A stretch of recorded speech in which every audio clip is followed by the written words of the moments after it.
Hola chicos, Historia del Arte y de la Cultura 152. El humanismo en España. Ya veréis que, claro, no se da simultáneamente al humanismo italiano. Las influencias y las corrientes, la velocidad de transmisión no era la que soy, que hoy prácticamente puede ser instantánea. Sale un artista no sé dónde, en cualquier parte del mundo, y al día siguiente se están cantando sus canciones al otro lado del globo. No pasaba eso. Era bastante más lento. Piensa en qué tipo de viajes había en aquel tiempo, que cualquier viaje duraba varios días, y no digamos entre naciones. Pues dice, el cultivo de las lenguas y literaturas clásicas floreció ya en España en la primera mitad del siglo XVI, es decir, 1500 y pico, después del descubrimiento de América, que fue a finales del siglo XV, 1492, pues a principios del siglo XVI ya había una clara influencia y producción de humanistas españoles, y muchos de ellos de fuera, especialmente, claro, de Italia.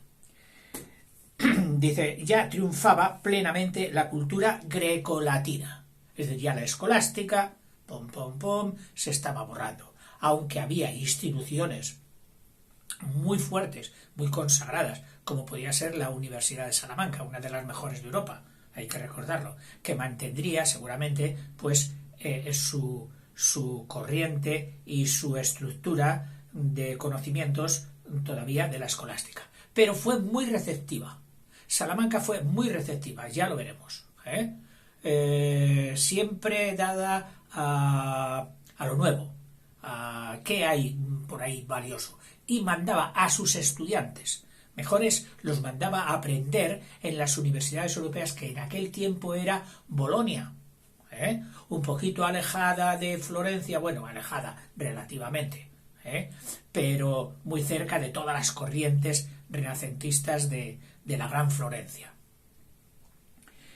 A ello contribuyeron, dice, a que hubiera una rápida transmisión del humanismo, de las ideas humanistas y de la cultura grecolatina, da a tres influencias. Primero, la imprenta. La imprenta era la que facilitaba la transmisión material, por la que vendría luego la transmisión intelectual. Sin libro no habría comunicación. Podría haber también de auditus, las clases de profesores, pero la potencia de transmisión del libro, que va por todos los sitios, sin barreras, sin cortapisas, eso era muy importante. La imprenta, que permitió la publicación de muchos libros de autores españoles, pero ya del humanismo, y la popularización de los clásicos, es decir, que los clásicos pasarán al dominio de todos, que habían estado como enterrados, podríamos decir, durante la Edad Media. Otra, la creación de nuevos centros.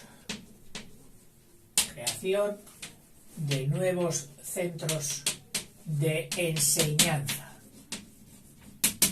Y uno por encima de cualquier otro en España.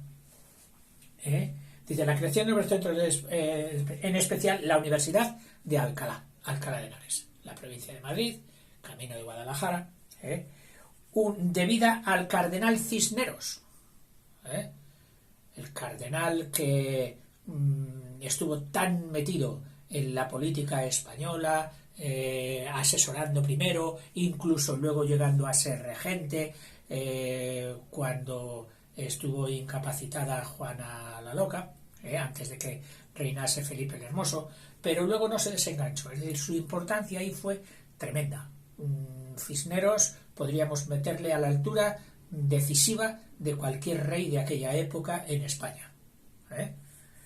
Dice que fue el principal centro, Alcalá, humanístico, y donde se imprimió como gran obra de principio con la que se consagraría la importancia de esta universidad, fue la Biblia políglota o complutense, porque complutum era Alcalá en latín. Entonces, en vez de llamarla la Biblia alcalaína, como habríamos dicho hoy, pues se le llamó la Biblia complutense. El latín todavía tenía mucho empaque, y en estos momentos en que estaban resurgiendo todo lo clásico, pues el latín todavía más, como vamos a ver, que fue escrita, ese poliglotismo, poliglota, glota lengua, y polivarias, pues fue en caldeo o arameo, que dicen otros, porque lo he leído en ambas versiones, como caldeo, y otros lo llaman arameo, en hebreo, en griego y en latín. Cosa curiosa, que no consideraron que el español, que en aquel tiempo ya tenía una categoría plena administrativa y funcional en España, no dijeran, oye, pues vamos a meter también una lengua moderna. No, no, no, no, no. Estas lenguas eran oro. Y las otras eran útiles en cuanto se aproximaban al latín o al griego. Ya veremos luego con Nebrija qué afán tenía él de la gramática española. Dice que consta de 6 tomos en folio. En folio, supongo yo que se referirá al tamaño de la hoja del papel empleado. Que el papel ya existía en aquella época y seguramente que fue hecho pues en buen papel, pero en papel. 100 y pico tomos, 100 y pico ejemplares. Se dice 120 y tantos ejemplares. No, más. Creo que se hicieron unos 600, de los cuales quedaban ahora catalogados unos 120 y tantos todavía, de esta famosa Biblia, con una estructura. Puedes meterte ahí, porque claro, si me meto yo, estaríamos aquí que no acabaríamos nunca. Pero puedes meterte en el Google o en esto y pon Biblia Complutense, verás qué cosa más interesante. Qué bien cuidada, y todos los avatares que tuvo para su edición con el Nuevo Testamento se lo retrasaron porque Erasmo de Rotterdam se había adelantado en Europa y había cogido como la patente, y le costó mucho a Cisneros retirar la prohibición, por así decirlo, que él tenía de editar el Nuevo Testamento. Claro, editar una Biblia sin el Nuevo Testamento no tendría sentido. O sea que en los nuevos centros. Y también la decidida protección, es decir, una decidida protección de los reyes. La protección, que en este caso ya podemos ponerlos, no reyes así en genérico, sino unos reyes, los reyes católicos. Protección de los reyes católicos. Aunque yo metería también a Alfonso V de Aragón, en que por alguna razón se le prefiere llamar de Nápoles. Oye, Nápoles era una parte del reino de Aragón. Pues Alfonso V fue otro monarca que luchó tanto o más. Yo pondría aquí Alfonso V también, aunque no me lo diga la doctora Tomás. Alfonso V de Aragón, un embelesado y un enamorado de la cultura grecolatina, y que metió en todo su reino, el reino de Aragón, la corriente esta. Aunque Fernando también era rey. Claro, Alfonso V es anterior al Fernando el Católico. Pero bueno, ya sé que es un poquito anterior, pero lo he metido ahí también, porque él tuvo mucho que ver y merece la pena que lo recordemos. Dice, y el alto ejemplo de amor a la cultura que dieron los propios reyes. O sea, ellos se involucraron, ellos no dijeron, oye, pongo la universidad y que estudien los universitarios. No. Y yo también estudio y me voy a proveer de maestros que me enseñen. Y me voy a sentar y voy a aprender y voy a estudiar. ¡Ay, qué pereza, Dios mío, estudiar a esas edades! Pues tenían el valor y la moral de estudiar. Yo lo habría visto con la pereza que tengo para estudiar, pero no he dicho nada. Sigo. La reina católica aprendió el latín e hizo que la aprendieran sus hijos. La reina católica, ya de mayor, ponerse a aprender el latín, y no solo ella, sino también decir, vosotros, hijos míos, también tenéis que aprender. Y ellos luego serían muy difusores y alentadores del humanismo, del latín y del griego. Pensemos que los hijos de los reyes católicos, los 4, fueron luego prácticamente reyes. Juana en Castilla, la Juana la Loca, madre esposa de Felipe el Hermoso y madre de Carlos V. Esta una. Luego María de Portugal, que murió y fue sustituida, es decir, el viudo rey de Portugal se casó con Isabel. Y por último, la que se fue a Inglaterra, la pobre, que no la trataron muy bien, Enrique VIII, Catalina de Aragón. O sea que 4 reinas que sabían latín y que habían mamado en su casa, por así decirlo, el latinismo y la cultura grecolatina, e influirían en la transformación de la sociedad sobre la que ellas, indudablemente, debían tener relevancia y poder de decisión. Bueno, entre los más notables humanistas que conocieron a la perfección el latín y el griego, vivieron y trabajaron en la corte, además, y fueron los educadores de la nobleza castellana. Eran los españoles Francisco Vidal de Noya. Y he hecho aquí una pequeña reseña de estos porque decir en una cosa que yo considero tan importante como es el humanismo en España, que fue dar la vuelta a la tortilla, que fue iniciar la época moderna, que tanta importancia tendría para toda la sociedad, el despedirse de la Edad Media y iniciarse en otro contexto de cosas, en el que a España no solo le vinieron las ideas, sino también la praxis y la geografía. La geografía dio un vuelco al mundo con el descubrimiento del nuevo continente.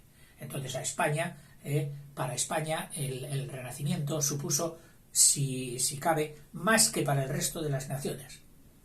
Había algo nuevo, y algo nuevo no solo era ya resucitar lo de los poetas clásicos, griegos, latinos, literatos, y su manera de ver las cosas y su arquitectura, sino una nueva dimensión, un abrir a medio mundo, que se dice pronto, medio mundo. La hazaña que hizo España de dar forma, de dar contexto a medio mundo, y que sea la única colonización de este tipo que ha logrado el mestizaje, es decir, la mezcla de razas. Esto es una gloria que no se la podrán quitar las muchas malas leyendas que existen y seguirán existiendo, porque la potencia de la corriente o del trending anglosajón es muy, muy importante y hace que lo de España pues sea desmerecido, mal visto, etcétera. Pero bueno, solo hay que rascar un poquito y se ve enseguida la realidad de lo que hay, no de lo que dicen que hay, de lo que hay, de las razas, cómo están distribuidas en todo el continente americano y dónde quedan razas y dónde persisten razas y son mayoritarias las razas que encontraron los españoles allí, que no los erradicaron. Sigo. Francisco Vidal de Noya, pues un diplomático y humanista, obispo de Cefalú, en Sicilia. Sicilia piensa que también era española ya por el rey Fernando de Aragón, del reino de Aragón. Era doctor tanto en letras divinas, es decir, en teología, como en letras humanas.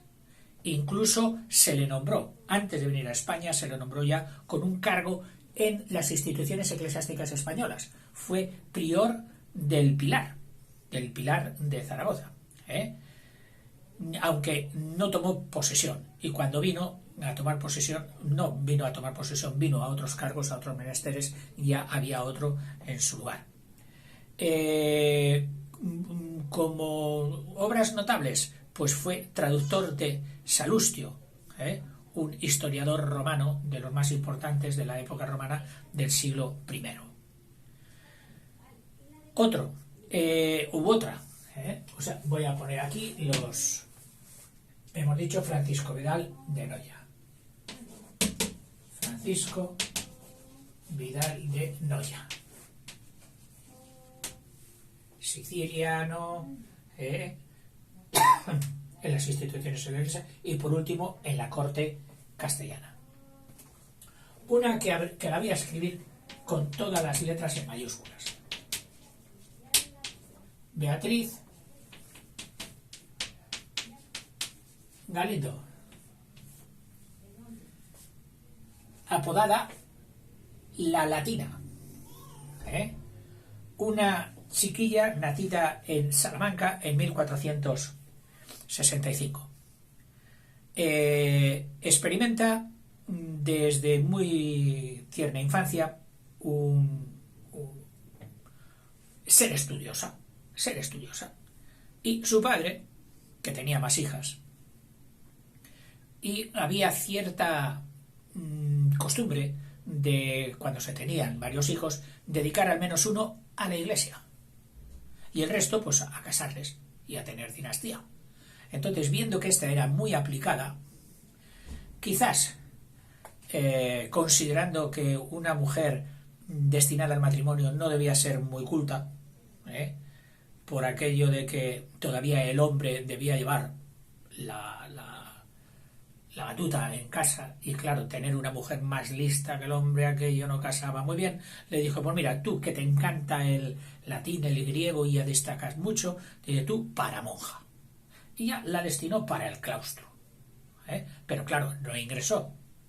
Fue pasar, sabía que un día sería monja, pero nada. Y ella, mientras tanto, iba estudiando, iba sabiendo, y empezó a destacar por encima de ya no solo de los demás, sino de los chicos y de todos, en la Universidad de Salamanca. De forma que, cuando ya le tocaba a los 18 años meterse en el convento, la reina Isabel, que había oído de la fama de esta niña o de esta mocita, le dijo, no, tú conmigo, ven conmigo, vas a ser dama de mi compañía, de las que me rodean continuamente, y quiero que me instruyas. Y así lo hizo. Así lo hizo. Y no solo fue profesora y maestra de latín y gramática de la reina Isabel, sino que cuentan que la reina Isabel se fiaba mucho de las ideas, es decir, que fue realmente una consejera en todos los asuntos en que la reina católica, que eran muchos, porque fue una reina que no dejó las actividades del reino a su marido, no, sí, monta tanto, pero él en su reino y yo en el mío, reina de Castilla. O sea, fue una reina trabajadora, una reina que vivió su oficio de reina, y se interesaban constantemente por todo lo que sucedía en su reino. Y allí tuvo a su lado a Beatriz Galindo, la latina. Luego, al poco tiempo de estar allí con la reina, pues, bueno, en edad casadera, se enamoró de un artillero también de la corte y consejero, y se casó con él. Y como ella era de familia pobre y no tenía dote, y para hacer una buena boda y casar con alguien importante, en aquel tiempo tenía que tener dinero, y el padre, claro, tenía que haber ahorrado una dote, es decir, una cantidad de dinero iba a decir de pisos, no, de posesiones, que avalasen, algo así como diciendo al marido, no te doy una hija sola, sino que te doy una hija que va a ser tu mujer, y lo suficiente como para que la alimentes. Debía ser ese el sentido, no lo sé, pero ellos aportaban. También era una manera de que la mujer entrara en categoría paritaria con el marido, y no que el marido llevase todo lo que fuera posesiones, que fuera riquezas, y que la mujer entrase como, digamos, como sierva, o como chacha. No. Era una manera de equilibrar la balanza y decir, van a ser tú y tú en paridad. Bueno, pues los reyes, sus amigos, que eran amigos ya de ella, le dieron ni más ni menos 500.000 de maravedíes, que a mí me suena a mucho, no sé cómo valdría qué cambio tendría el maravedí, pero vamos, siendo la moneda de entonces y 500.000, eso suena siempre muchísimo. Pues le dieron de dote 500.000 para que se casara. Al poco tiempo, a los 10 años, se quedó viuda, y entonces ella se dedicó al mecenazgo, es decir, a extender la cultura, pero no solo la cultura, sino el bien, es decir, la subsistencia. Ella, desde donde había estado ya esos 10 años con la reina, había visto que había muchas necesidades en un reino, y ella trató de paliarlas, y con su influencia y sus posesiones, que entonces ya tendría, y heredadas del marido también, pues hizo un hospital y 2 monasterios para socorro y para redimir de las necesidades de la gente necesitada.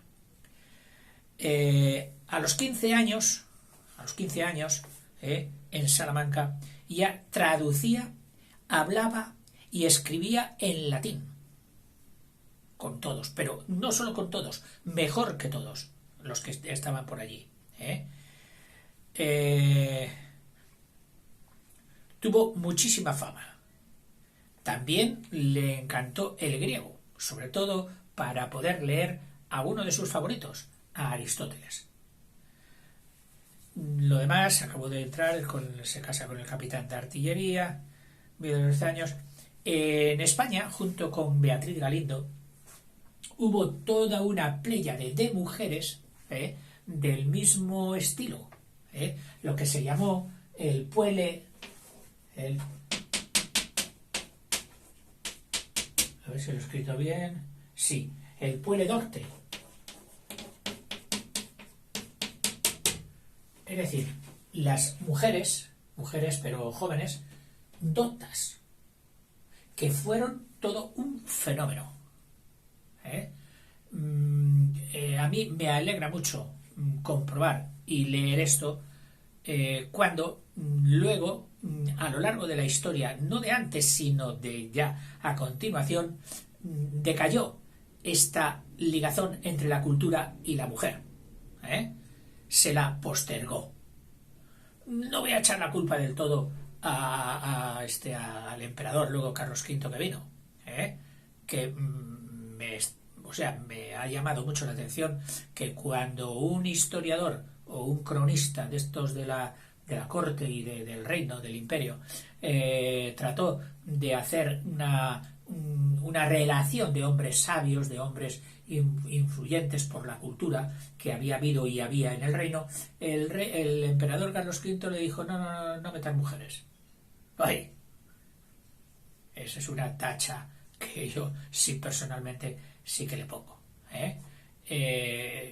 Siempre he defendido y seguiré defendiendo la igualdad total de la mujer con el hombre en el aspecto cultural y en todos los derechos, por supuesto. Y en España me ha tocado a mí vivir, por mi época, porque ha salido así, la creación de la escuela mixta. Es decir, los niños y las niñas habían estado separados.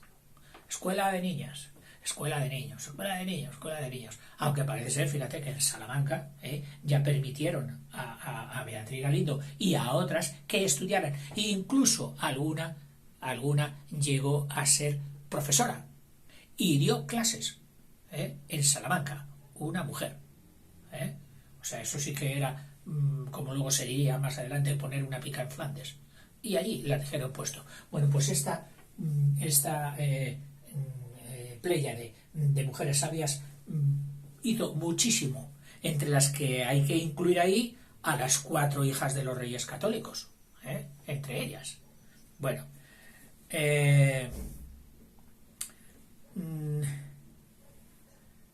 la misma reina Isabel favoreció esto. O sea, la reina Isabel nunca tuvo su categoría femenina a menos ni un ápice que se le colocaran a ella hombres delante. No valía el yo soy hombre y tu mujer con la reina Isabel en absoluto. Estaba acostumbrada a lidiar con toros muy bravos y no le echaba para atrás nada. Pues hizo lo que llamó ella la Casa de la Reina, un espacio preferente para mujeres. Entre estas doctas y relevantes mujeres que estuvieron por todas las cortes y todos los sitios más importantes de la península y de América, esta que fue profesora que llegó a profesora de Salamanca, lectora que se decía entonces, Luisa de Medrano. Voy a poner aquí Luisa de Medrano.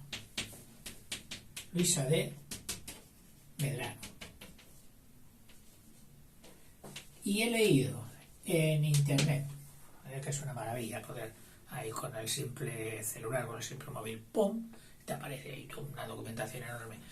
Una alabanza de un humanista italiano a Luisa de Medrano cuando era jovencita, vamos, que hice la intención de imprimirla y leérosla, porque es ejemplarizante 100%. O sea, aquel hombre estaba totalmente enamorado, enamorado no solo de una chica guapa, muy guapa que era, sino de una chica culta, y que la cultura en la mujer acrecentaba su atractivo, que es lo que yo he entendido siempre, y la contraponía pues a lo que era la normal mujer de entonces, dedicada a sus faenas, dedicada a hilar, dedicada a coser, etcétera. Incluso en las películas y en los cuentos, pues la reina se rodeaba de sus damiselas, pero ¿qué hacían? Coser, bordar, etcétera. Pero no estudiar y dar clases y propagar la cultura y escribir y ser poetas. En fin, pasamos a otro que fue Pedro Martín de Anglería. Pedro Martín, no, mártir, perdón. Digo, aquí me suena algo mal. Pedro Mártir de Anglería.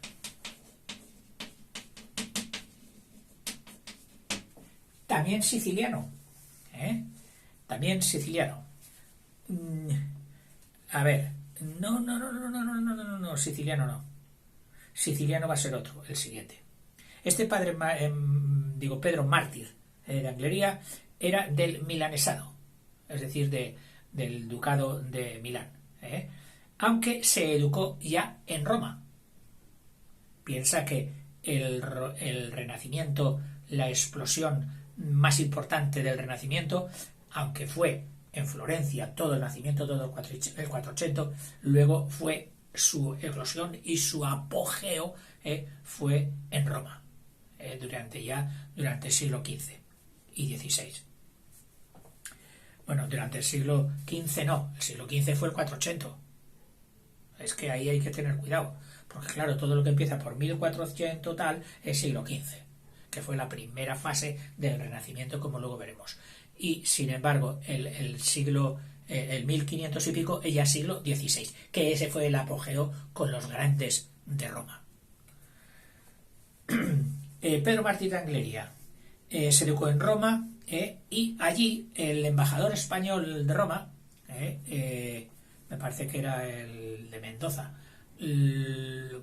trató con él, vio que era un señor la mar de válido, listísimo, y dijo, vete conmigo a España, cuando yo me vuelva tú te vienes a España conmigo y educarás a mis hijos. Claro, lo llevó a España y no solo educó a sus hijos, sino que enseguida encajó como anillo al dedo en una corte que tenía ansia de cultura y ansia de renacimiento. Los reyes católicos, en principio la reina, más que el rey, la reina de Castilla, lo metió en su corte, en sus instituciones, le hizo miembro del Consejo de Indias después del descubrimiento de América, fue también cronista de los descubrimientos de las Indias. Debe haber, seguramente sus libros estarán en el Archivo de Indias en Sevilla. Fue muy famoso por sus escritos sobre el descubrimiento. Todo el mundo tenía una curiosidad enorme de qué hay allí, qué personas, cómo hacen, qué viven. Fue muy impactante. En el campamento de Santa Fe, cuando Colón se reunió con los reyes católicos porque estaban preparando la conquista de Granada allí en el campamento que habían hecho. Santa Fe, que es una ciudad limítrofe ya prácticamente con Granada, y desde allí preparaban las tropas y la conquista de la ciudad. Pues allí conoce a Cristóbal Colón y trata con él. Y desde entonces siempre ha tenido relación con él y con sus hijos. Fue capellán de la reina Isabel, y no solo de la reina Isabel, sino de su hija sucesora, de Juana, la madre luego de Carlos V. También fue capellán de ella. Medio sin éxito, quiso hacer sus oficios de que se entendieran. ¿Quiénes? Pues Fernando y su yerno, Felipe el Hermoso, el esposo de la reina Juana, pero sin conseguirlo. Y entonces, claro, como él abogaba más, tiraba más hacia Castilla, hacia Felipe el Hermoso y a Juana, el Fernando lo cogió un poquito por el ojo y dijo, tú ya me las pagarás, porque Fernando ya sabemos que era el típico príncipe maquiavélico, todo lo supeditaba al triunfo de su reino y de su política, y no le cayó muy bien. Pero luego muere Felipe el Hermoso y cae un poquito en desgracia, no en desgracia, en menos importancia, porque claro, volvió a coger el mando Fernando del reino, y Fernando lo apartó. Le dijo, sí, cuando tú pactabas, tú no ibas conmigo, así que ahora por ahí. Aunque luego, cuando viene en mayoría de edad Carlos V a España, lo cogió. Dijo, ¿quién eran los fieles de mi madre? Pedro Mártir, tú conmigo. Y me dio en el conflicto, que entonces se le presentó más crudo a Carlos V, que fue el asunto de los comuneros de Castilla. Y a pesar de que aquello históricamente parece que acabó en tragedia con la muerte de los tres comuneros, de Bravo, Padilla y Maldonado, ¿no? También salvó mucha tela, es decir, que no todo fueron cosas malas, porque parte de los comuneros o parte de aquellas comunidades de Castilla fueron convencidas y bien guiadas por los auspicios de Pedro Mártir, para que recibieran y se avinieran con el nuevo emperador Carlos V. Carlos V entonces le premió por estos oficios de mediación, le premió nombrándole obispo. Oiga, no, es que lo nombraba obispo. Bueno, pero los reyes influían tanto en la iglesia que le decían, bueno, yo quiero que me lo hagas obispo, dale una diócesis, una cátedra de obispo, y se la dieron en Jamaica, esa isla que está en el sur de Cuba, y allí fue obispo de Jamaica. También fue maestro de los hijos de Colón, de Diego y de Hernando o Fernando. Y este Pedro Mártir, que siempre había estado metido en todos los tejemanejes de los reyes y en sus conversaciones, tanto de tipo de promoción del viaje como de tipo de reparto y de distribución de lo conquistado con Colón, pues yo creo que tuvo que saber muchas cosas de Colón. Colón, por la razón que fuera, nunca tuvo interés en hablar de su procedencia, y así lo admiten exprofesamente y por escrito en un libro uno de sus hijos. Ahora no sé si fue Diego o fue Hernando, que su padre no había querido nunca hablar de su procedencia. Pero el Pedro Mártir, difícil es que no supiera la verdad. Difícil es que no supiera la verdad. Bueno, pues parece ser que el Pedro Mártir, en algún momento de sus libros, de sus escritos o de lo que él dejó patente, era partidario de que Colón era un mallorquín de Felanís, cerca de Manacor, y que era de allí. Y luego, bueno, tú te puedes meter en la página de Google y poner allí Cristóbal Colón mallorquín, y empieza a darte claro, todas sus teorías a favor, y desligándolo totalmente, claro, del Cristóforo Colombo veneciano. Eso se quedará ahí como tema de discusión para la posteridad y por los siglos de los siglos. Depende de la potencia de los medios, de los poderes mediáticos de hoy, pues se dirá que es italiano, se dirá que es esto, se dirá que es lo otro. Si Estados Unidos con su gran potencia difusora, avala que el día de Colombo es el día casi como de Italia por el descubrimiento de América, pues por ahí pasarán todas, pero otra cosa será la verdad que ahí se quedará para irla escarbando por muchos años. Bueno, aparte de Pedro Mártir de Anglería, que me parece también que incluso llegó a prestar dinero a la reina católica para comprar las naves del descubrimiento, que uno piensa, pero bueno, a ver, que aquellos reyes estaban a dos velas. Pues parece ser que sí. La economía siempre ha sido muy difícil, pero la de los reyes de aquella época debe rizar el rizo. O sea, cuando entras y ves que no tenían para esto, no tenían para lo otro, y que tenían que pedir prestado continuamente a esta gente, bueno, pues parece ser que Pedro Mártir fue uno de los prestamistas de la reina.